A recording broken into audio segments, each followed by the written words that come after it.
복음 10장 1절부터 보시겠습니다. 그 후에 주께서 따로 70인을 세우사 친히 가시려는 각 동네와 각 지역으로 둘씩 앞서 보내시며 이르시되 추수할 것은 많되 일꾼이 적으니 그러므로 추수하는 주인에게 청하여 추수할 일꾼들을 보내주소서 하라.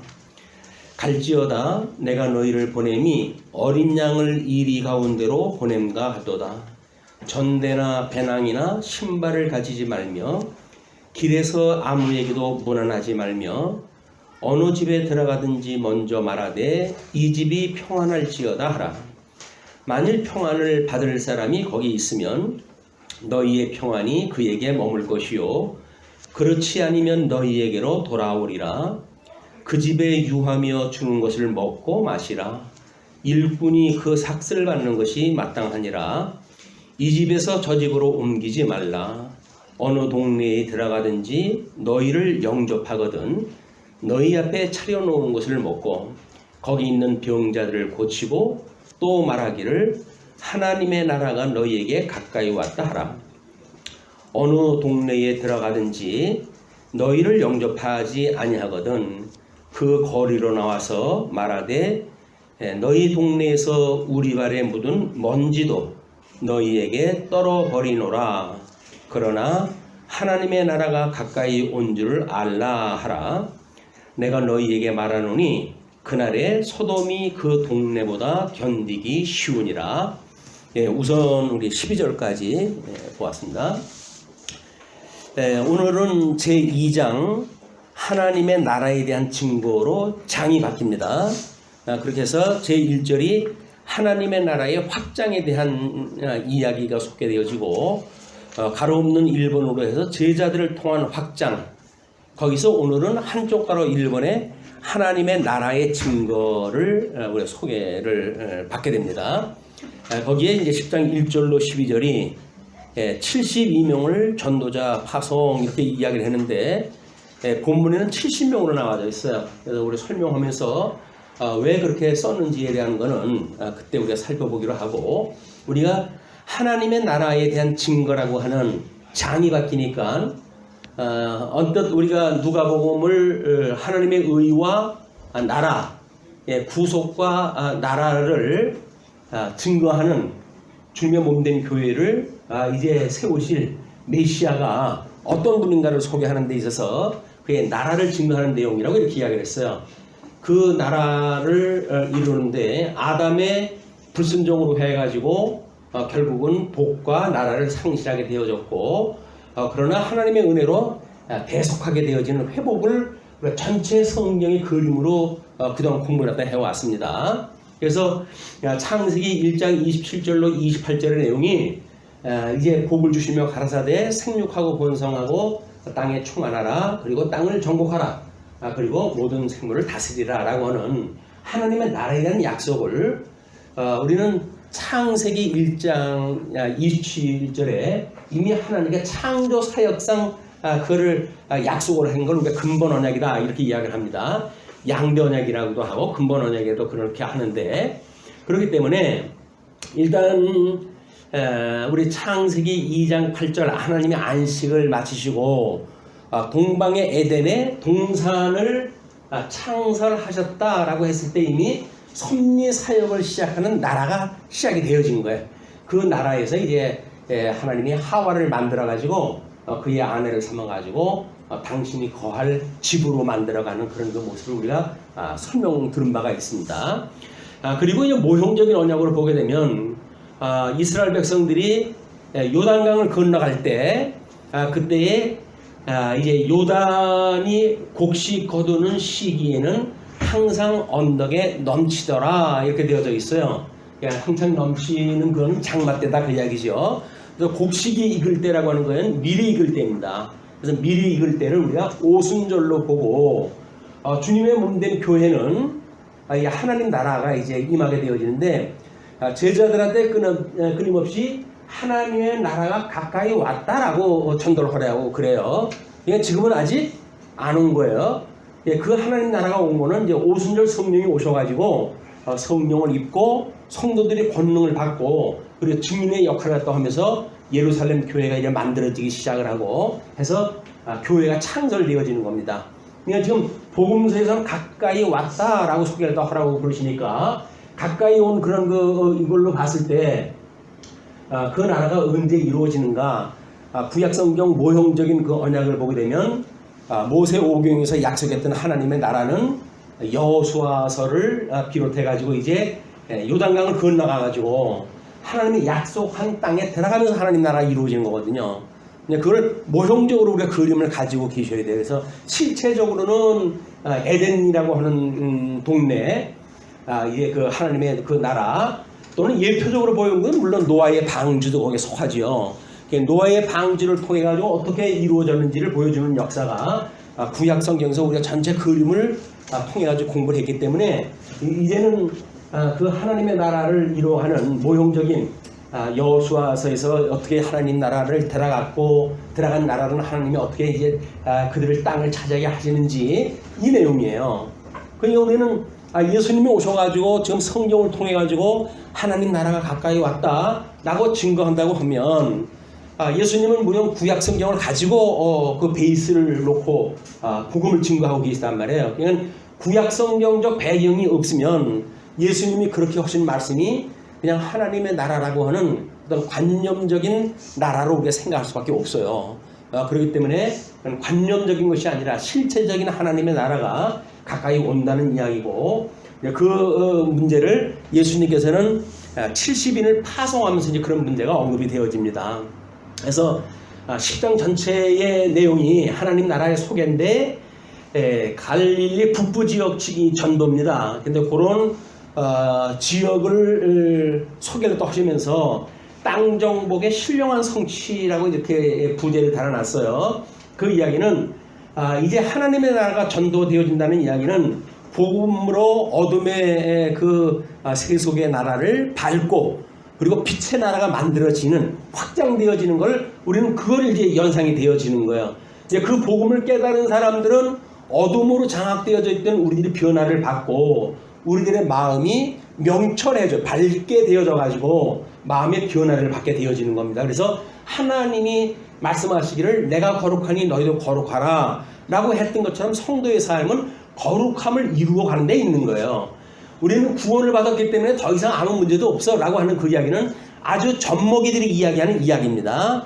이제 우리가 주님의 몸된 교회에 하나님 나라의 백성으로 살아간다는 이야기는 예수 그리스도의 형상을 닮아가는 그런 모습으로 살아가기 때문에 예수님이 어떻게 기초적인 그런 기초를 놓고 그걸 설명하시는지 이 내용을 우리가 제대로 파악이 되어져야 이제 사도행전 이후에서 어떻게 당신의 몸을 완성을 해가는지를 알 수가 있거든요.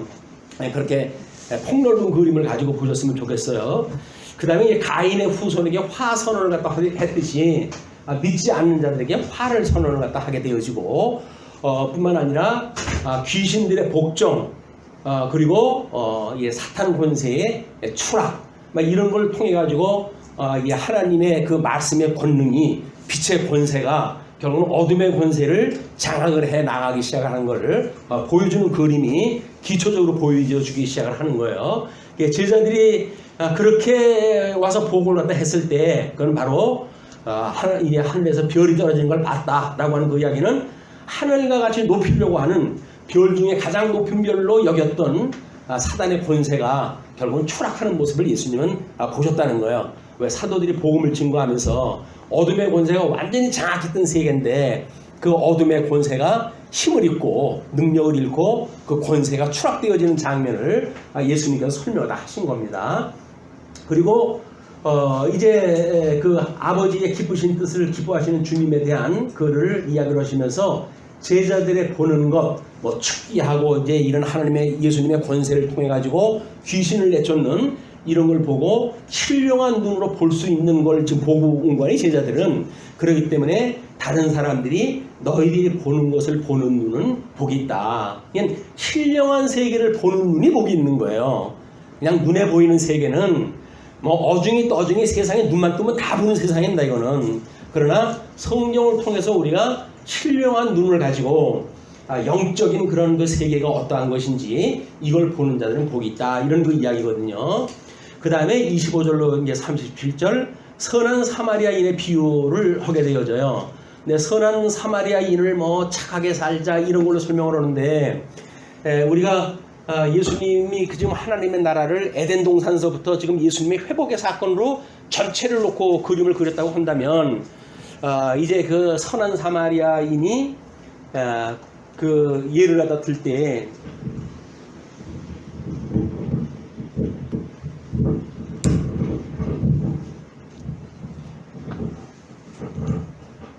위로 붙이라고 그래가지고 위로 붙이는 거 참 비빌에 떨어진다. 그래가지고 이제 그 환자를 주먹에다 막지고 내가 나중에 다시 돌아올 테니까 그때 정산을 하자 그러잖아요. 그것이 예수님의 재림의 모습이다. 그렇기 때문에 언약의 성취의 예화를 통해 가지고 예수 그리스도의 초림과 재림의 온 사역을 좀 설명을 한 거예요. 거기서 그런 전체 그림을 읽어내야지 문자에 취해져 가지고 뭐 사마리아인은 착하고 제사장이나 레위인은 못됐고 이런 차원으로 보는 거는 기독교를 윤리적 종교로 폄하시키는 일들입니다. 그래서 어떻게 하나님의 계시 사역으로 우리가 온전히 드러내는가 이것이 소위 말하고 있는 성경 신학적 관점인 거예요. 이제 그렇게 보는 것이. 그리고 이제 마르다와 마리아의 통한 교훈을 통해 가지고 결국은 기능 중심적 마르다와 계시 중심적 마리아를 통해 가지고 율법이 우리 사무엘서도 이야기를 했지만 제사보다 순종이 더 낫다라고 하는 그 예를 여기다 들잖아요. 그러면은 우리는 뭘 해야 된다고 생각이 드는데 아무것도 안 해주셔도 돼요. 예수님 믿으면 예수님만 믿으면 되는 거예요. 근데 믿으라고 해놓고 나중에는 믿으니까 이것도 하고 이것도 하라고 그러거든요. 그게 아닙니다. 예수님을 믿게 되어지면 그냥 믿는 거예요. 그럴 때 그분이 우리를 온전케 해간다고 하는 것도 믿어지기 때문에 그냥 믿음의 열매가 맺게 되어지는 거예요. 그냥 선물로 받았던 믿음으로 열매가 맺어져 가는 거지 우리가 어줍지 않은 우리들이 뭘 맺는 게 아닙니다. 그냥 주님의 오시게 되면 그냥 평안히 계시면 돼요. 그리고 예수님만 믿으시면 돼요. 예수를 그리스도로 믿게 되어지게 되면 주님께서 우리의 모든 삶을 다 인도하다 해 가신다니까요. 우리를 온전케 하시는 그분을 바라보고 우리가 평안을 누려야 되는데 그분을 보는 것이 아니라 세상에 되어지는 걸 가지고 이제 우리가 뭐 이런 희락이나 뭐 이런 거를 해석을 하다가 보니까 가난하면 나쁜 거고 약하면 나쁜 거고 이런 이원론에 우리가 빠져버리고 마는 겁니다. 기독교는 절대적인 종교예요. 이원론에 의해 가지고 흔들리는 이런 성도들의 삶이 아니다. 우리 절대자 하나님의 주권적 사역을 통해 가지고 그 하나님을 찬양하는 성도들의 삶이 얼마나 세상이 감당할 수 없는 건지 그걸 지금 우리한테 보여주는 거니까 성경을 우리 공부하면서 신령의 평강을 누리셨으면 좋겠어요. 내가 이걸 안 해서 이거 죄받는 거 아니야? 이런 생각할 필요가 없는 거예요. 우리가 이걸 해가지고 공으로 여겨주시는 거 아니야? 이렇게 생각하는 거랑 똑같은 거예요. 내가 잘못해가지고 죄받는 거 아니야? 그 이야기는 내가 잘해가지고 칭찬받는 거 아니야? 라고 하는 거랑 똑같은 이야기라고요. 근데 뭐 그것이 다른 이야기처럼 해석을 하는데 똑같은 이야기예요. 해가지고 마는 거나 안 해가지고 망하는 거나 똑같은 거예요. 망할 자는 망하는 거예요. 흥할 자는 안 해도 흥하고 해도 흥하게 되어지는 거예요. 이게 우리 주님의 주권적 사역이다. 그렇게 해야 우리가 심령의 평강을 누리고 소위 예수님을 믿을 수가 있는 겁니다. 자, 그래서 10장을 들어가기 전에 이것이 적어도 지금 21장까지 소개가 되어지는 거 아니겠어요? 그래서 전반을 소개하기 때문에 조금 이야기가 길어졌지만 우리 누가복음 10장 1절로 12절 대론의 제목에 이제 72명을 전도자로 파송이 되어졌다고 그랬기 때문에 다시 그를 이제 그 제목을 잡은 것이 우리 이제 개정판을 이제 제가 손을 봐가지고 70명으로 고쳐놨어요. 왜? 오해의 여지가 있을 것 같아가지고 본문에서 말한 걸 그대로 쓰는 것이 낫겠다 해가지고 70명으로 바꿔놨습니다. 70명을 전도차 파송했다라고 이야기를 하고 거기에 나와져 있는 것이 마태복음에도 이 제자 파송들이 나와요. 그 제자 파송을 했을 때에 하셨던 내용과 그다음에 70인을 세워가지고 보내실 때의 내용이 대동소이합니다. 제자들을 보냈을 때의 내용이나 또는 70인을 보냈을 때의 그 내용이나 비슷하다. 그래서 이건 다른 성경의 70인은 빠져 있어요. 그러나 지금 누가는 하나님 나라를 전폭적으로 소개하다 해야 되기 때문에 이걸 소개하겠다 했고, 그 본문을 이제 보시게 되면 거기서 이제 이러잖아요. 친히 가시려는 각 동네와, 예수님께서 친히 가시려고 하는 동네예요. 그런데 각 지역으로 둘씩 앞서 보내시며, 앞서 보내는 겁니다. 그럼 예수님이 앞서 보냈기 때문에 앞서 보낸 그 제자들이 복음을 증거했던 동네에, 온 동리에 복음이 증거되어지는 것은 언제 이루어질까요? 물론 사도행전에서 예수님의 영인 성령께서 땅끝까지 이르러 나의 증인이 되라고 하신 대로 나라가 이루어질 거 아니겠습니까? 그게. 그러니까 예수님께서는 지금 앞서 보낸 거야. 앞서 보낸 것. 앞서 보낸 걸 시간적인 개념으로 해가지고 예수님이 그럼 언젠가 다시 거기를 돌린단 말이야? 이런 생각으로 하게 되면 그 복 있는 눈이 아닌 거예요. 복 있는 눈은 뭐라 그랬어요?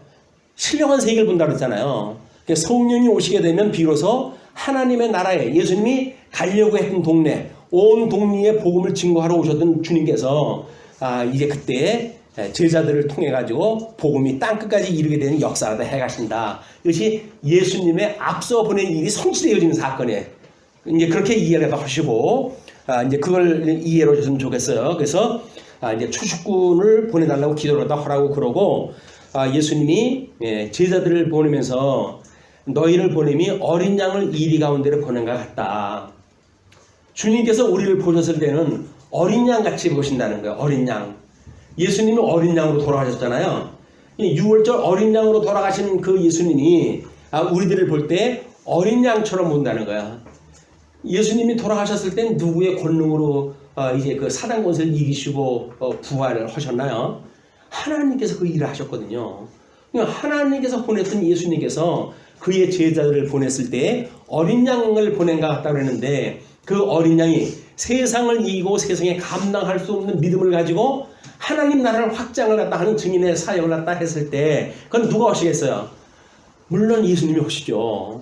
이건 성부 하나님에 의해서 성자 하나님이 부활 승천이라고 하는 놀라운 역사가 이루어지고, 예수님의 그런 그 보내심을 받은 성도들은 결국은 예수님의 권능으로 하나님 나라의 증인의 사역을 감당하게 되어지는 거다.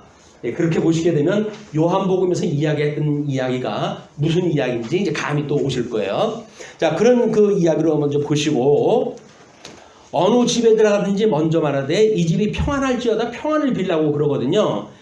자, 우리 뭐 이제 외교 사절단이 뭐 이제 어떤 건지 일반적인 그런 의미도 설명을 해드렸고, 고린도전서에서 이제 혈과 육에 대한 것이 아니라 신령한 세계를 보는 것이 우리들의 씨름이고 성도들이 보는 전쟁의 그런 모습이다 라고 하는 걸 소개한 것이 에베소서 6장 12절에도 그런 얘기가 나와져 있어요.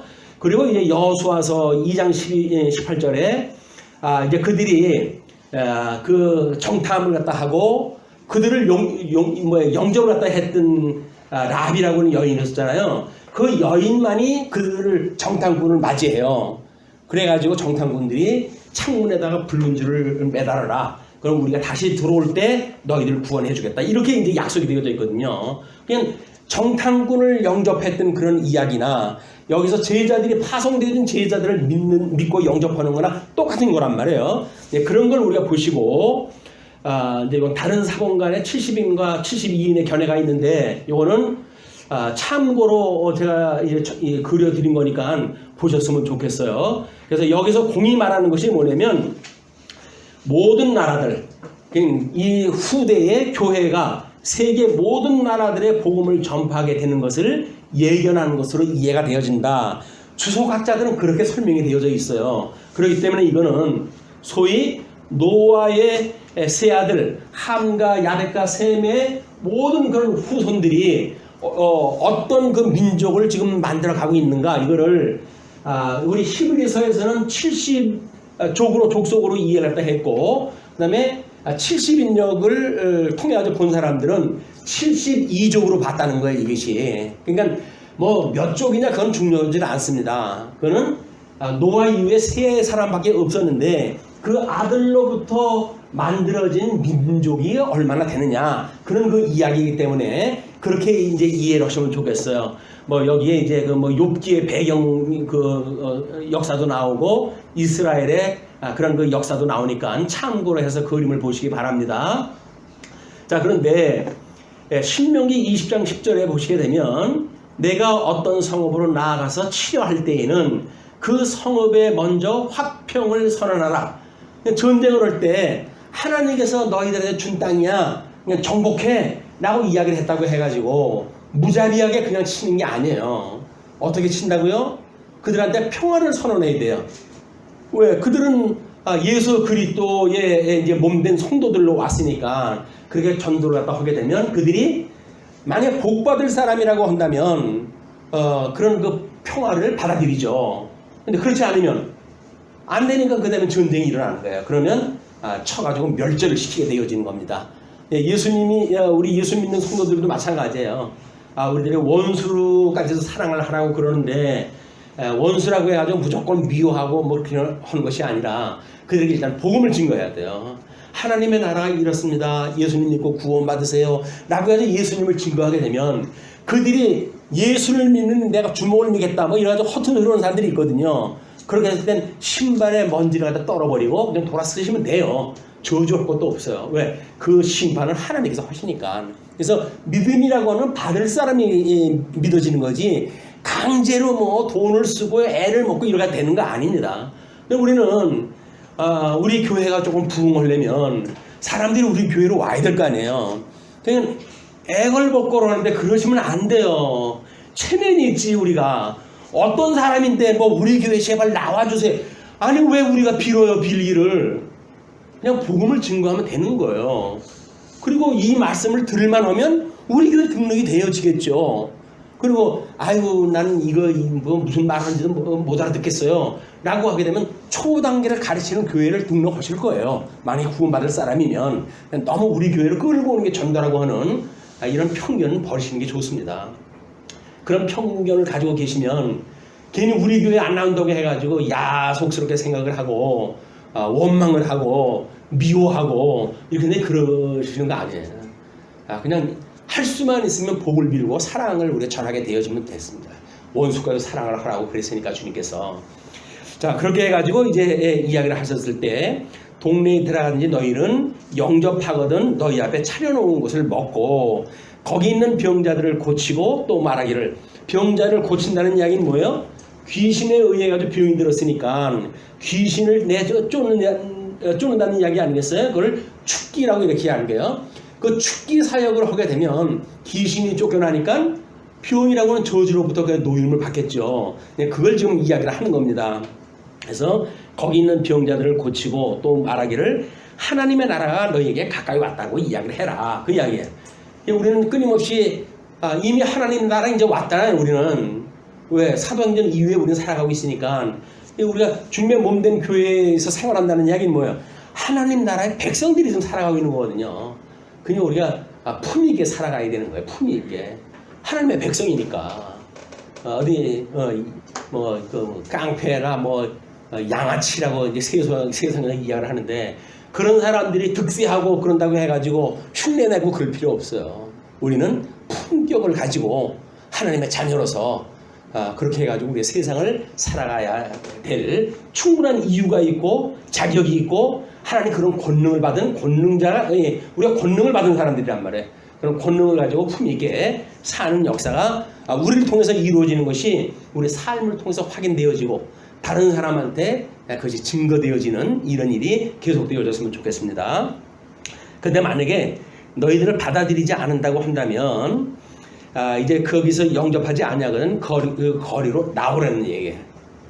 뭐 옛날에 구약 성경도 마찬가지입니다. 그들이 치러 들어갈 때 우리가 이러이러하다. 그냥 예수님 믿고 너희들 우리를 영접할래? 라고 이야기해가지고 그들을 영접하게 되면 복을 빌고 함께 살지만 그거를 아니고 만약에 나는 너희들 죽으면 죽었지 못 들여보내 라고 전쟁을 그들이 선포하게 되거든요. 그걸 우리가 명분 있는 전쟁이라는 거예요. 스스로 우리가 먼저 전쟁을 하는 것이 아니라 전쟁을 자초해가지고 하나님의 권능으로 그들을 멸하게 되어지는 것이 하나님의 방법으로서의 전쟁이에요. 그렇지만 거리로 나와서 말하되 너희 우리 발에 묻은 먼지도 너희에게 떨어버리노라. 그 이야기는 그 먼지까지도 다 증거가 되어져요. 우리는 세상에 지금 뭐 이 코로나19 그 세균이 병만 걸리는 것 같이 생각이 들잖아요. 아니에요. 이게 다 증거로 남을 것들이거든요. 그것이 뭐 일부에 우리 감염되든 감염되지 않든 그것이 하나님께서 다 이 창조되어진 것들을 섭리하시는 역사 중에 그 코로나19라고 하는 세균이 있는 거예요. 그걸 하나님께서 믿음의 사람들한테는 어떻게 작동시키시는지 그걸 우리가 이런 교회 생활을 통해서 우리는 확신을 가지고 살아갈 수가 있는 겁니다. 그걸 다만 뭐 과학의 세계로 보는 이런 믿지 않는 사람들의 시각하고는 전혀 다르게 이도 우리 하나님께서 주시는 일이다. 피치 못한 일을 통해 가지고 우리에게 권세 받은 자들이 교회의 출석을 통제한다든지 이런 문제가 만들어졌을 때 어떻게 권능 받은 자로서 해석을 해야 되겠는가 라고 하는 문제가 우리의 새로운 해석인 거예요. 그걸 교조적인 입장에서 무조건 오고 주일날은 지켜야 돼 라고 이야기를 하는데 그런 사람이 만약에 맹장이 터져가지고 병원에 입원돼 있으면 어떻게 하시죠? 교회 못 나가요. 그냥 교회 나오고 안 나오고는 자기 여건에 따라 달라질 수가 있는 거예요. 그게 교회는 무조건 나와야 됩니다 라고 말하는 건 교조적인 거예요. 그래서 믿음의 수준에 따라서 이야기가 될 거니까 좀 더 자유로운 생각을 가지시고 교회에 출석을 해주셨으면 좋겠어요. 억지로 나오는 거 아닙니다. 교회는 억지로 나오는 거 아니에요. 그래서 우리 오랜만에 이게 보지 못하고 그랬으니까 지체들이 만나고 싶고 보고 싶고 그러시잖아요.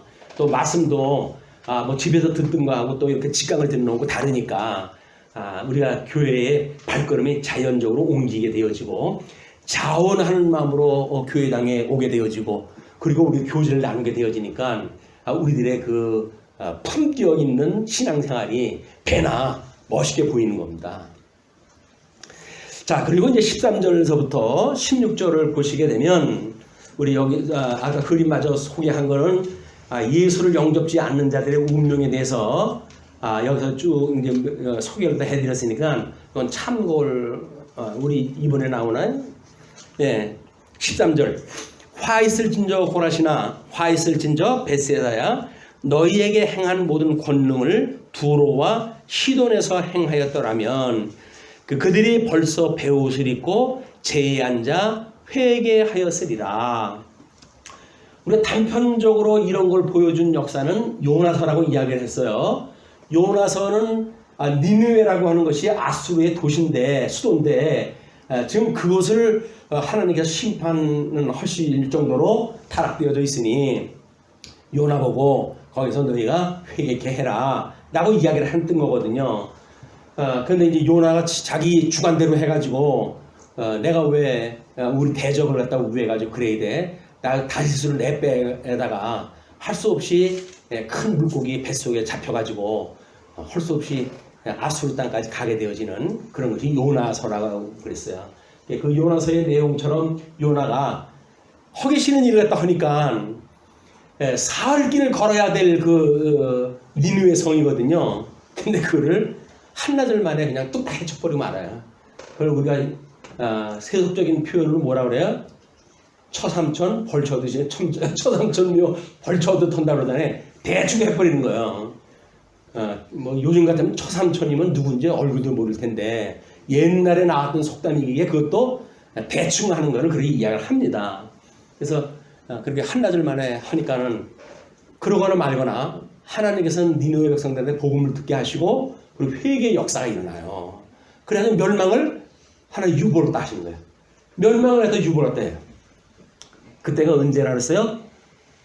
여로보암 2세 때, 북쪽 이스라엘 여로보암 2세 때 전역을 이제 다윗이 차지했던 땅덩어리를 다 차지할 만큼 북쪽 이스라엘이 아주 융성할 때거든요. 그러나 그 융성했던 우리 북쪽 이스라엘은 그 아수르에 의해 가지고 결국은 721년 완전히 멸망을 당해야 돼요. 그거를 우리가 열왕기 상하를 통해 가지고 확인했던 내용들입니다. 그렇게 이제 망하게 되어지는데 그때 망하게 하려면 지금 망하게 하면 안 되잖아요. 북쪽 이스라엘을 멸망을 시켜야 될 도구로 지금 하는 게 준비가 다 시켜놓으시니까 힘도 기르게 만들고 아주 조그만 회초리 정도 들고 있다고 한다면 몽둥이까지 이제 들게끔 세력을 크게 만들어놔요. 그래야 완전히 북쪽 이스라엘을 멸절을 시킬 만한 세력으로 하나님께서 키워놓으시고 그들에게 북쪽 이스라엘을 맡기고 그래가지고 그놈들이 북쪽 이스라엘을 멸망을 시키고 그리고 자기네들이 그 멸망되어진 하나님께서는 얼마의 권세를 주신다 그랬어요? 4분의 1의 권세를 주신다 그랬잖아요. 근데 그들을 멸망하는 권세는 그들은 얼마나 쓴다고요? 3분의 1을 권세를 가지고 이스라엘 백성을 두들겨 패는 거예요. 하나님께서 동형 보복의 원칙에 의해 가지고 너 내 백성 불쌍히 여기지 않고 너 죽였어? 그럼 넌 나한테 죽어봐. 라고 하나님께서 심판을 하시는 거예요. 이것이 불택한 백성들한테 오는 심판의 역사입니다. 그걸 준비하는 역사이기 때문에 그를 이런 표현으로 이야기를 하는 거야. 지금 영접지 않는 자들에 대한 운명을. 그래서 그걸 제일 먼저 가인과 아벨의 제사를 통해 가지고 가인이 아벨의 머리를 돌로 쳐가지고 죽이는 사건이 일어나잖아요. 근데 그 사건으로부터 해가지고 믿지 않는 자들의 역사가 어떻게 이루어지는지 그게 소개가 되어집니다. 그리고 이제 그래서 예수를 영접지 않는 그 비유를 고라신, 베세다, 두로와 시돈, 가버나움 이건 제자들이 복음을 증거했던 그 지역만을 언급한 것이 아니에요. 예수님이 돌았던 그런 그 지역도 포함되어져 있는 그 개념을 가지고 영접지 않는 자들의 운명을 설명하다 하는 겁니다. 그래서 우리가 예수님을 영접하는 전도하는 사람이 있다고 한다면 그 사람을 위해서 축복을 얻다 해야 될 이유가 있는 겁니다. 우리 하나님의 나라를 위해서 복음을 증거하시라고 애쓰십니다 라고 해야 되는데 그런다고 해야 전도가 되냐? 가지고 우리가 웃겨 이렇게 값없이 여기면은 품격이 있는 건 아니겠죠. 다른 우리보다 미숙한 복음을 증거하더라도 저분들이 아는 걸 가지고 복음을 증거하는 거야 라고 해서 넉넉한 마음을 가지고 포용을 갖다 했으면 좋겠어요. 그것도 이제 주님께서 주시는 믿음으로 우리를 그렇게 해 가실 겁니다. 그런데 13절부터 그 이야기를 하기를 지금 이거를 이제 이야기를 갖다 하고 13절로부터 16절까지예요. 그래서 너희 말을 듣는 자는 곧 내 말을 듣는 것이요 너희를 저버리는 자는 곧 나를 저버리는 것이요 나를 저버리는 자는 나 보내신 이를 저버리는 것이라 하시니라. 그래서 성부 하나님의 사역과 성자 하나님의 사역과 성령 사역에 의해 가지고 전도하는 제자들의 사역과 이것이 일렬 이렇게 논리적으로 설명이 되어지고 있잖아요. 그러니까 우리가 실체적인 언약으로부터 모형적인 언약으로 해가지고 논리적으로 설명한 것이 성경적 원료고 좀 맞는다는 걸 우리가 확인할 수가 있는 겁니다. 그런 뒤에 17절부터 20절 보시게 되면 70명의 귀한 보고와 교훈이 있게 되어지고 그는 우리가 빨간 글씨로 주보에 보시게 되면 존재로적 영생의 의미가 있다고 이렇게 족을 달아놨어요. 70인이 기뻐하며 돌아와. 왜냐면 예수님 말씀대로 해가지고 이제 복음을 증거를 갖다가 귀신이 내쫓기고 환자가 일어나고 하는 능력을 갖다 보였거든요. 그러니까 기뻐하며 돌아와 이르되 주여 주의 이름이면 귀신들도 우리에게 항복하더이다. 예수께서 이르시되 사탄이 하늘로부터 번개같이 떨어지는 것을 내가 보았노라. 내가 너희에게 뱀과 정갈을 밟으며 원수의 모든 능력을 제어할 권능을 주었으니 너희를 해칠 자가 결코 없으리라. 아마 이거를 우리는 예수님께서 이제 무너지지 않는 교회를 세우신다고 했던 그 원리를 따라가지고 소개가 되어지는 내용이기도 해요. 그 보고를 받고 이렇게 하니까 그러나 예수님께서 그 이야기를 합니다. 그러나 귀신들이 너희에게 항복하는 것으로 기뻐하지 말고 너희 이름이 하늘에 기록된 것으로 기뻐하라 하시니라. 자, 우리는 이제 이 사역을 할 때 익숙한 신앙생활을 할 때는 다 그렇죠. 저도 신비주의 이런 거에 이제 그 심취했을 적에는 그냥 손을 얹으면 막 사람들이 병이 났고 뒤로 벌렁벌렁 넘어지고 이건 되게 폼나더라고요. 그래서 하나님 앞에 그 좀 하게 해달라고 기도를 갖다 했거든요. 하나님께서 네 분수를 알아가지고 안 주셔가지고 천만다행 이제 이 말씀을 공부하는 쪽으로 이제 제가 방향을 틀게 되어졌는지도 몰라요. 그때 그거 줬으면 저 만나지 못합니다. 저 어디 뭐 지금 비행기 타고 이 전도 여행 다니고 그럴지도 몰라요. 근데 다행히 하나님께서 그 기도를 들어주시지 않아가지고 그냥 하나님 말씀을 가지고 그냥 하나님 나라를 보면서 공부할 수 있는 은혜를 받았다고 생각이 듭니다. 그런데 이 존재론적이라고 하는 그 이야기가 우리 성도들의 삶은 하나님 나라를 소개했을 때 이제 에덴 동산에 있던 우리들이 아담의 불순종으로 해가지고 타락인이 되어져 가지고 사단의 종로로 타게 되어진 거 아니에요. 이때 예수님에 의해 가지고 우리가 구원을 받았다라고 하는 그거를 중생인이 되었다 이렇게 이야기를 하는 겁니다. 그 중생인은 성령의 소욕과 육체의 소욕을 공히 가지고 있는 거라고 이렇게 이야기를 했어요. 예수님을 믿기 때문에 마치 영만 있는 사람들처럼 뭐 신령하게 살아가야 된다고 고집을 부리는 사람들도 있는데 하나님께서는 우리들에게 우리 주님 다시 오시는 그날까지 육 속에 가두어놨어요. 영을. 그래서 깨어지기 쉬운 항아리에 그런 보와 같은 보배를 담아 놓으셨기 때문에 우리의 몸은 깨어지기 쉬운 그런 항아리와 같다. 그래서 잘 관리 갖다 해야 돼요. 아니면 깨져버리게 되면 복음이 쏟아지고 나는 이제 그 항아리 몸이 깨져버리기 때문에 그렇습니다. 그렇기 때문에 우리가 어떻게 복음을 증거하고 신앙생활을 했을 때 오늘 교회 갈 때 어떤 사람을 보고 예수님을 믿으세요. 그랬더니 그가 고맙다고 이야기했다 하다든지 이런 거 내 복음을 받아들였다든지 이런 걸 듣고 그런 상황을 기뻐하고 그러는 건 약간 과정적인 거란 말이에요. 과정적인 거. 본질적인 건 뭐예요? 우리의 생명이 하나님 나라에 있다고 하는 것. 나는 내가 이렇게 지금 하나님 앞에 구원을 받고 살아가는 일은 창세전에 그리스도 안에서 예정되어졌기 때문에 이런 일이 일어나고 있구나. 그래서 내가 하나님 나라의 백성으로 살아가는 것은 어떤 자도 흔들 수 없는 이런 하나님 나라의 백성으로 내가 살아가고 있다. 이런 확신을 갖는 그것이 중요하지. 내가 기도했더니 어떻게 했어요? 이런 기도 위주의 신앙생활 이런 것들은 매우 경계를 갖다 해야 돼요. 왜냐면 기도에 효용이 있다든지 이래가지고 상 차려놓고 돈 받아가면서 점쳐 주고 이렇게 되어지는 예수 믿는 무당들이 만들어지는 겁니다. 신비주의가 매우 위험한 거예요. 지금 모든 이단들의 그 줄기를 타고 올라가면 소위 구기도라든지 이런 걸 갖다 했던 권사님들에 의한 그 뿌리로부터 이 이단의 그 줄기가 만들어지거든요. 왜? 기도에 심취를 하게 되면 하나님의 뜻하고 상관없는 세계를 하나님께서 경험하게 만드셔요. 그것이 이단들이 역사를 하는 거짓 하나님의 나라입니다. 그래서 우리가 성경적으로 공부를 했다 하고 성경적으로 기도한다는 이야기는 너무 중요하다. 기도뿐만이 아닙니다. 우리가 지금 성경 공부도 그래요. 종교개혁이 지금 500년, 600년이 흘러가면서 수많은 자유주의가 등장을 하고 자유주의가 등장을 하니까 그거를 우리가 어떤 대변을 갖다 해가지고 변명을 하고 변증을 하고 이렇게 하면서 조금씩 변증되어져 가면서 변화되어진 게 많거든요. 변질되어진 진리가.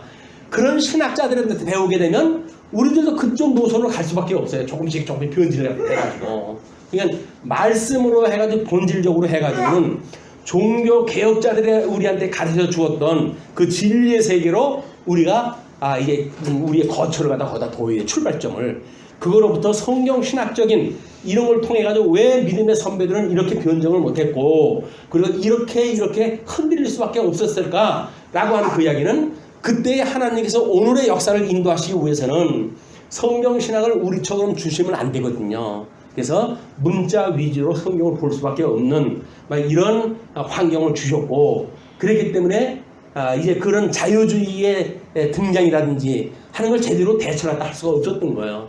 연약한 모습을 줬고 근데 그거는 음부의 권세가 무너뜨리지 못하는 권세를 주셨다고 하는 걸 증명해내시는 일인데 우리는 그걸 우리 나름대로 성경 해석을 바꿔가지고 해결하겠다고 하니까 결국은 엉뚱한 성경 해석이 되어지고 과거 믿음의 선배들이 그런 종교 개혁이라고 하는 목숨을 걸고 표준 교리를 만들어줬고, 그래서 그거를 의해 가지고 어떻게 우리가 신앙생활 때 해야 되는지에 대한 표준을 우리한테 제시를 갖다 했는데, 그 표준이 없어지고 지금은 각자가 다 표준이 돼버린 거예요. 예. 각 목사가 다 연구자들이 전부 표준이 되어진 거예요. 그래서 개인 목사한테 권위가 있다고 한다면 그건 부정을 갖다 해야 돼요. 이덕성에 권위 있다고 한다면 그건 배경을 갖다 해야 됩니다. 모든 권위는 오직 성경에 있는 거예요. 성경에만 권위가 있는 거지, 강론하는 목사한테 권위가 있는 게 아니다. 모든 이한들 보십시오. 전부 자기 권위를 주장하잖아요. 뭐 감옥에 있어도 그 사람들 따르는 사람들은 뭐 흔들림이 없어요. 얼마나 세뇌가 됐으면. 그렇기 때문에 어떤 개인 연구자, 개인 목회자, 여기에 권위를 인정하면 안 돼요. 모든 권위는 오직 성경에 있다. 다만 우리는 그 성경을 통해 가지고 성경 신학적으로 통시적으로 성경을 보는 눈을 주셨기 때문에 성경을 어떻게 구조적으로 또는 다양하게 또는 심층적으로 이해를 하는가라고 하는 쪽으로 성경 연구가 더욱 활발하게 되면 그동안 우리 선배들이 과오를 저질렀던 이런 그 일들을 극복할 수가 있기 때문에 14세기에 일어났던 흑사병으로 인해 가지고 종교개혁이 일어난 문화의 배경이 되어졌다고 설명을 하시는 분들이 있어요. 현대의 팬데믹은 뭐예요? 종교개혁의 완성을 위한 하나님의 그림이 있어요, 거기에. 근데 그거를 지금 우리가 가지고 있다는 거 아닙니까? 성경 신학이라고 하는 그걸 가지고. 이 팬데믹은 그냥 뭐 이 자연적으로 나타난 게 아니라 하나님께서 우리들에게 어떻게 더 성경 신학적으로 하나님에 대한 걸 연구하고 하나님을 우리가 배우고 깨닫고 그래서 그분을 경외하는 데까지 이르게 하시는 하나님의 섭리가 있다. 이렇게 보시면 아마 이런 비극적인, 그래서 긴 시간 우리가 우울하게끔 만들어 놓은 이런 그 환경이 우울하기는커녕 우리한테 소망이 되어지고 오히려 믿음의 다름질을 칠 수 있는 좋은 여건으로 하나님이 주실 거라고 믿습니다. 자, 이제 그렇게 하시고 20 하나님의 기쁘신 일을 기뻐하는 걸 21절서부터 그때 예수께서 성령으로 기뻐하시며 이르시되 천지의 주되이신 아버지여 이것을 지혜롭고 슬기 있는 자들에게는 숨기시고 어린아이들에게는 나타내심을 감사하나이다.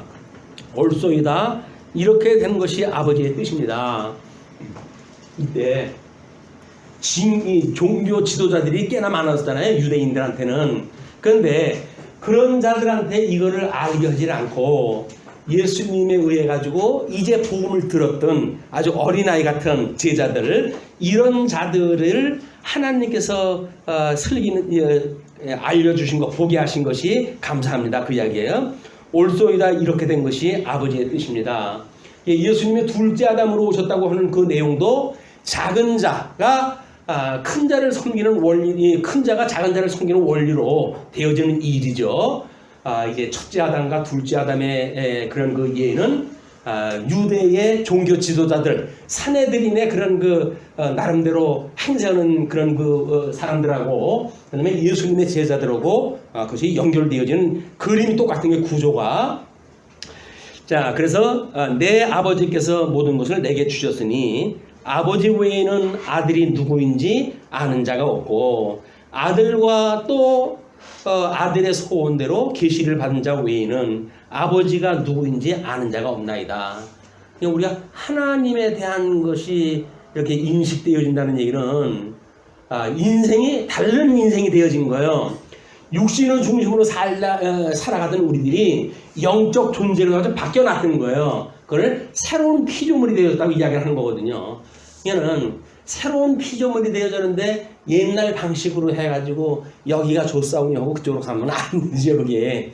그러면 좋은 것에 대한 확신이 없으니까 우리가 그쪽으로 회귀하려고 자꾸 육신은 연약해가지고 가려고 그래요. 그때 말씀을 듣고 우리가 새롭게 신령한 세계를 갖다 보는 일들, 이게 중요하다. 그래서 우리의 신음은 혈과 육에 대한 것이 아니라 하나님 나라에 대한 이런 것이기 때문에 이제 우리들의 대적이 누군지 이것도 알 수 있는 거라고 앞에 설명을 드렸어요. 요한복음에서는 이거 구체적으로 이렇게 설명을 합니다. 아버지께서 내게 주시는 자는 다 내게로 올 것이요 내게 오는 자는 내가 결코 내쫓지 아니하리라. 내가 하늘에서 내려온 것은 내 뜻을 행하려 함이 아니요 나를 보내신 이의 뜻을 행하려 함이니라. 나를 보내신 이의 뜻을 내게 주신 자 중에 내가 하나도 잃어버리지 아니하고 마지막 날에 다시 살리는 이것이니라.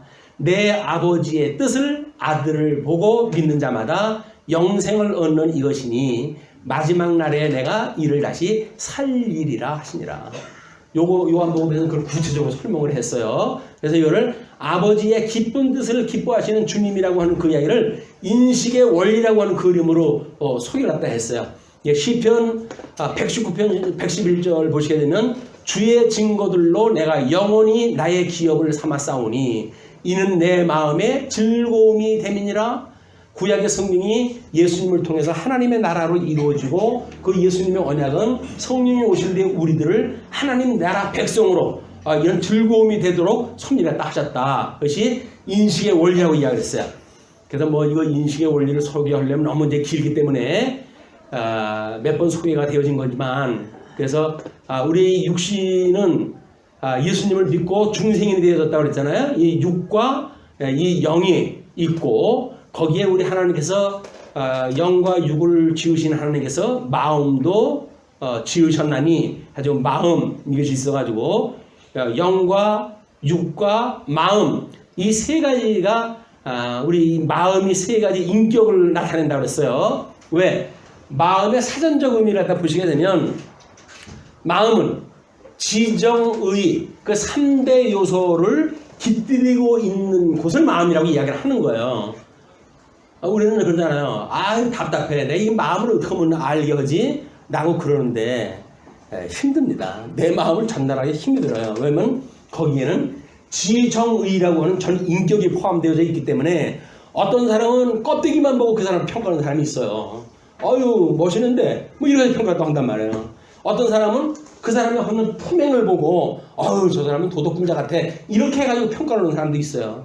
어떤 사람은 비로소 중심을 보는 사람도 있죠. 저 사람은 마음이 그렇지 않아 이렇게 보는 사람이 있어요. 그래도 그 중에 마음을 보는 사람이 그래도 제일 깊이가 있이 보는 것이 아닌가 이런 생각이 드는데 그런 걸로 인해 가지고 우리 예수님을 믿지 않았을 때 우리들이 주어졌던 일들을 보게 되면 뭐 합당치 못한 일을 하면서 살아가게 하셨잖아요. 그때 이런 성령 안에서 정보가 들어온 것을 우리가 감각 기능에 의해서 평가를 갖다 하고 분석을 갖다 하고 종합 분석을 갖다 하게 되어지는 거예요. 이게 성령 안에서 정보가 들어와야 우리들은 전인격적으로 그거를 이것은 하나님의 뜻에 맞아 틀려 라고 하는 걸 분별하기도 하고 이건 하나님께 기뻐하시는 일이야 아니 하나님께 싫어하시는 일이야 이거 평가가 되어질 수 있는 거란 말이에요. 이런 걸로 인해 가지고 우리 영성 부분이 지성과 심성과 감성과 덕성 이런 5대 속성에 의해 가지고 은혜의 선물로 이걸 깨달아 우리 감성이 변화를 받게 되어지는 것이 마음이 변화를 받아 깨닫게 되어지면 하나님에 대한 것을 우리가 알게 되어지고 우리는 뭐 머리에 있는 것이 이 마음까지 내려오는데 어떤 분은 그러잖아요. 평생 걸렸다고. 마음이 여기에 있는 거 아닙니다. 우리들의 지식이 생각 세계가 여기 있는 게 아니에요. 우리의 생각 세계는 마음에 있는 거예요. 마음에. 이거는 죽으면 썩을 흙에 속하는 거거든요. 이게. 근데 이 되뇌 부분이 마치 지식에 있는 그 보고라고 보니까 예수 믿다가 뭐 예를 들어서 정신병원 가게 되면 저 사람은 예수 믿는데 왜 그래요? 라고 정신이 곧 우리 지식 세계인 줄 착각을 하는 거예요. 그렇진 않아요.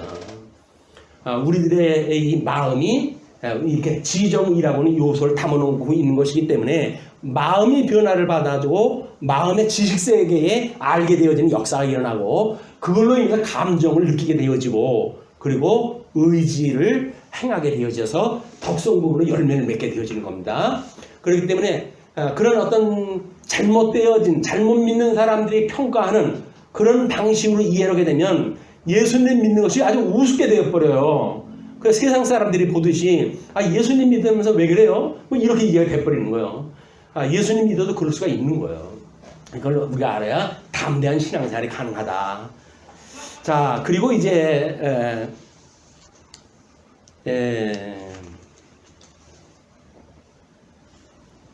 25절로부터 아까 이제 그 23절에 제자들을 돌아보시며 조용히 이르시되 너희가 보는 것을 보는 눈은 복이 있도다. 다시 중생되지 않으면 신령한 세계를 볼 수 있다 없다? 볼 수 없어.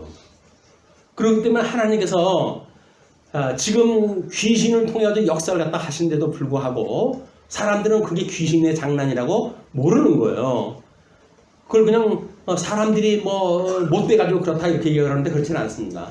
귀신이 모든 걸 역사하는 거야. 저주받은 세계는 귀신이 역사하고 예수님으로 인해서 거듭나고 중생된 사람들은 성령이 역사를 하게 되어서 성령의 열매를 맺고 살게 되어지는 거다. 자, 내가 너희에게 말하노니 많은 선지자와 임금이 너희가 보는 바를 보고자 하였으되 보지 못하였으며. 지금 제자들이 가서 봤던 것들 있잖아요. 그걸 구약성경에 이렇게 많은 선지자들 또 임금들 이런 사람들이 그걸 보려고 했지만 보지를 못했다는 거예요. 구약성경을 가지고는 머리에 수건이 써져 있어가지고 그것은 예수님을 알아볼 수가 없어요. 그냥 율법적인 행위만 알아보게 되지. 그냥 우리가 인용을 갖다 할 때 구약성경을 그냥 인용하는 일은 경계를 갖다 해야 돼요. 우리 제일 좋아하는 뭐 성경 구절 하면 시편 23편 뭐 이렇게 이야기하잖아요. 근데 그거는 예수님을 통해서 이루어진 사건이기 때문에 우리한테 이루어지는 거는 예수님이 약속했던 내용들 또는 신약성경을 통해서 이루어진 내용들 이런 걸로 실질적으로 우리가 그 신령한 세계를 이야기하는 것이 좋지 모형적으로 보여줬던 것이 마치 우리한테 직접 와가지고 적용되듯이 이렇게 보게 되면 오해가 만들어진다. 자, 그래서 우리는 지금 뭐예요? 그러니까 많은 선지자와 임금보다 헐났죠. 그들이 보지 못했던 걸 보고 있으니까. 자, 그리고 이제 25절부터 37절까지 선한 사마리아인의 비유가 소개가 되어집니다. 그 내용은 언약 성취인 하나님의 나라로 이렇게 제목을 잡아놨었어요. 어떤 사람이 어떤 율법 교사가 일어나 예수를 시험하여 이르되 율법 교사가 하는 짓이 꼭 이런 일이에요. 예수를 시험하여 이르되 선생님 내가 무엇을 하여야 영생을 얻으리까? 영생을 얻으리까? 라고 하는 질문은 객관적인 질문이에요. 근데 그 의도는 뭐예요? 예수님을 시험하려고 했던 거예요. 그러니까 우리 겉만 보게 되면 예수님 시험했던 것만 영생을 갖다 뭔지 물어보네. 저 사람이 이런 영혼에 대해서 관심이 있네. 복음에 대해서 관심이 있네. 라고 우리는 판단할 수 있을 거예요. 그러나 그가 저희를 놓고 네가 얼마나 아는지 내가 한번 시험할 거야. 라고는 저희가 있을지도 몰라요. 그걸 우리가 잘 분별하는 것이 중요합니다. 예수께서 이르시되 율법에 무엇이라 기록되었으며 내가 어떻게 읽느냐. 예수님께서 그렇게 물어봤어요. 근데 대답하여 이르되 뭐 율법교사니까 얼마나 성경 잘 알겠어요. 이르되 내 마음을 다하며 목숨을 다하여 힘을 다하여 뜻을 다하여 주 너희 하나님을 사랑하고 또한 내 이웃을 내 자신같이 사랑하라 하였나이다. 예수께서 이르시되 내 대답이 옳도다. 옳도다까지 했어요. 옳도다. 그래 놓고 족이 달려요. 이를 행하라. 행하라. 율법교사들이 행하지 못해가지고 지금 구원을 못 받고 있는 거거든요. 예수님 오셨을 때 정죄를 받고 있는 거거든요. 예수님이 행하라는 거예요. 온몸을 다해가지고 주님을 사랑한다고요? 그리고 숱한 그 사기 행각을 봤잖아요. 아버지한테 주는 것도 아까워가지고 하나님 앞에 드림받아야겠다 해가지고 꼽치고 자기가 써먹는 이런 인간들인데 뭘 하나님을 위하여 하는 게 뭐가 있겠습니까? 그냥 예수님께서 그래 잘하네 그럼 행해 라고 이야기를 한 거예요. 산상수훈을 갖다 공부할 때는 우리가 어떻게 공부를 했어요? 행하지 않는 거는 그거는 하나님한테 받지 않는 거라고 이렇게 이야기를 했어요. 행하면서 이걸 안다고 하는 걸 행하는 것까지 포함되는 거기 때문에 그렇습니다. 그래서 예수께서 이르시되 이제 그리 옳도다. 이를 행하라. 그러면 살리라. 그건 뭐예요? 영생을 얻는다 그 이야기예요. 율법적으로는 영생을 얻을 수 있다 없다 그 얘기예요? 없다는 이야기예요? 있다는 이야기예요? 없다는 이야기예요. 오직 예수님만 믿어야 그게 가능하다는 이야기입니다. 그 사람이 자기를 옳게 보이려고 예수께 여짜오되 그러면 내 이웃이 누구니까? 이제 거기서 적당한 사람 예를 들게 되면 내가 그를 위해서 금식 기도를 갖다 했고 그를 위해서 구제 사업을 갖다 했고 뭐 이런 그 이제 넋두리를 갖다 할 양이에요 라고 이야기를 하니까 예수님께서 예를 듭니다. 그것이 소위 37절까지 소개되어지는 선한 사마리아의 예화예요.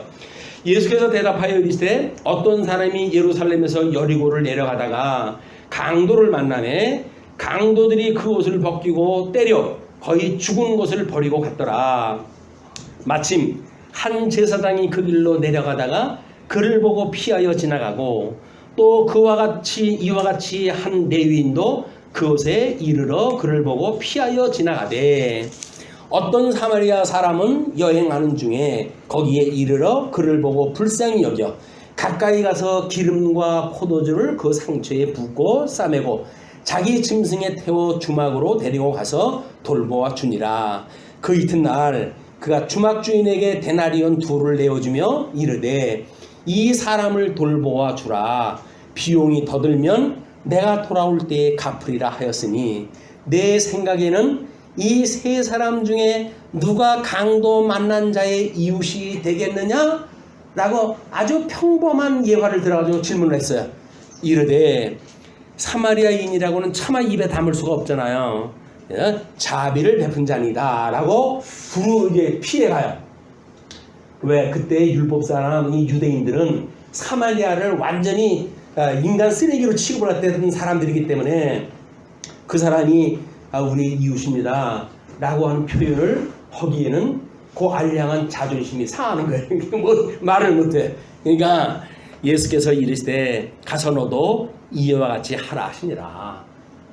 자, 예수님이 하나님의 언약대로 이루시는 분은 누구라고 그랬어요? 우리 예수님이라고 그랬잖아요. 그러니까 이거를 이루실 분은 예수님밖에 없는데 율법 교사에게 이걸 행해라고 했던 그 이야기는 할 수가 있는 걸 하라고 한 겁니까? 할 수가 여지껏 우리 하나님 나라 여호수아 때 하나님 나라 들어가가지고 그때 약 주전 천년기요 아니에요. 그래가지고 지금 예수님 오셨을 때니까 약 1000년의 세월이 지나간 뒤에 그때까지도 이루지 못했던 그거를 예수님께서 행하라고 이야기를 한 거예요. 이루어질 리가 없겠죠? 예, 이루어질 리가 없어요. 예수님이 와서 그걸 이루셔야 되니까 그것이 우리 마카비 왕조까지 역사를 쭉 설명한 거예요. 안 된다고 하는 그거를. 그리고 예수님을 통해서 이루어진 거기 때문에 율법 교사는 우리 예수님을 시험한 자인데 강도 만나는 사람을 우리 타락한 아담, 실체적인 약속으로 보게 되면 이 타락한 아담이죠. 그래가지고 완전히 쫓겨나잖아요. 가지고 하나 걸쳐 있고 쫓겨나요. 그렇게 이제 쫓겨나가지고 사는 이것이 강도를 만난 사람이고, 이거는 때로는 강도라고 한다면 뱀의 저주, 얼마나 우리들을 그 남자는 이제 그 땀을 흘려야 먹고 살 수 있게끔 만들고 여자는 남편만을 바라보고 사랑하게 하고 이런 온통 저주를 갖다 인간한테 다 준 거거든요. 현대에 일어나고 있는 이런 희노애락에 대한 모든 조건들은 뭐예요? 하나님의 저주기 때문에 일어난 거예요. 저주 때문에. 그런데 슬프거나 아프거나 하는 거는 저주라고 믿어지는데 그 중에서 우리는 사랑이라고는 애도 느끼고 그다음에 즐거운 락도 느껴요. 그 애락을 통해 가지고 우리는 우리들 스스로가 이뤄갈 수 있다고 착각을 하는 거예요. 그렇지가 않습니다. 희노애락이라고 하는 그 이야기는 인간들이 만들어 놓은 심리적인 상태예요. 하나님께서 우리한테 주셨을 적에는 차마 행하지 못할 일을 하면서 살아갈 수밖에 없도록 저주 아래 우리를 버리셨다. 그걸 유기라고 이렇게 이야기를 했어요.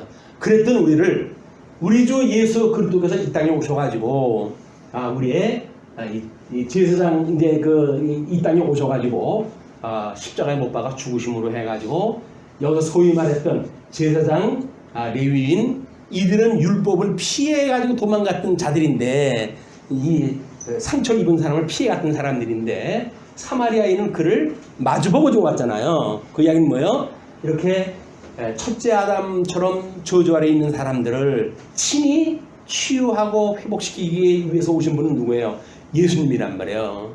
이 예화를 통해 가지고 우리 예수님을 만나야지 예수님을 만나지 않고 엉뚱한 이야기를 하게 되면 복음이 있으나 마나가 되어지는 겁니다.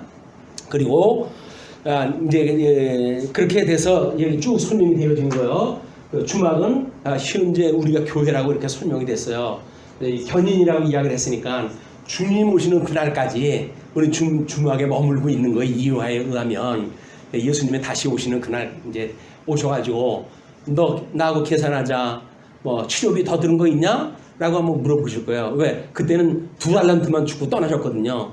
오셔가지고 우리를 위해 가지고 애를 쓰고 한 사람들이 있다고 한다면 하나님의 상급을 갖다 주실 것이고, 뭐 그걸로 해서 대충 먹고 환자 돌보지도 않고 그런 주막 주인이라고 한다면 주님께서 심판하실 겁니다. 예, 우리들의 이런 그 주막의 예화를 주님의 몸된 교회로 봤을 때 우리가 어떻게 사마리아인의 의도를 따라서 그 환자를 지극정성으로 생명을 살리는 역할을 할 것인가 라고 하는 것이 주님의 몸된 교회의 살기란 말이에요.